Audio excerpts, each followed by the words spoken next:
Marketing કરતા પહેલા એક વસ્તુ સમજો, માર્કેટિંગ એટલે પોસ્ટ કે રીલ મૂકી દેવું નથી. લીડ લાવવા માટે એક સ્ટ્રેટેજી જોઈએ. માર્કેટમાં અત્યારે 80% માર્કેટિંગ એજન્સી એવી છે કે જેની પાસે કોઈ સ્ટ્રેટેજી જ નથી. તમે આવ્યા, તમારી પોસ્ટ બનાવી દેશે, તમારી રીલ્સ બનાવી દેશે અને તમારા એકાઉન્ટમાં અપલોડ પણ કરી દેશે અને પછી બધું અપલોડ કર્યા પછી તમને કહેશે કે લ્યો ભાઈ થઈ ગયું તમારું માર્કેટિંગ, લાવો 5,000 અને લાવો 10,000 રૂપિયા.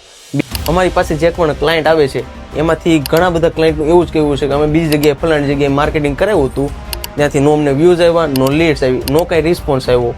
કારણ શું? અને અમે એને એ જ સમજાવતા હોય છે કે ભાઈ માર્કેટિંગ એકચ્યુઅલમાં છે શું. માર્કેટિંગ કરતાં પહેલાં એક પ્રોપર સ્ટ્રેટેજી તૈયાર કરવી પડે છે. તમારી પ્રોડક્ટ શું છે, તમારા પ્રોડક્ટનું લોકેશન શું છે, તમારા પ્રોડક્ટની ટિકિટ સાઇઝ શું છે, અને આ બધી વસ્તુને એક પેજ પર લાવીને એક ટાર્ગેટ ઓડિયન્સ ડિઝાઇન કરવી પડશે. અને એ ટાર્ગેટ ઓડિયન્સના હિસાબથી તમારી એડ્સ ડિઝાઇન થતી હોય છે અને એ પછી એક પ્રોપર રિસ્પોન્સ મળવાનું ચાલુ થાય છે. અને જે લોકો એવું એક્સપેક્ટ કરે છે કે મને તરત જ રિઝલ્ટ મળવાનું ચાલુ થઈ જાય, એ લોકોને બસ એટલું જ કહેવાનું છે કે માર્કેટિંગની ગેમ 3 થી 4 મહિનાની હોય છે. 3 થી 4 મહિના તમે પ્રોપર સ્પેન્ડ કરો અને પછી તમને રિઝલ્ટ મળવાનું ચાલુ થાય છે.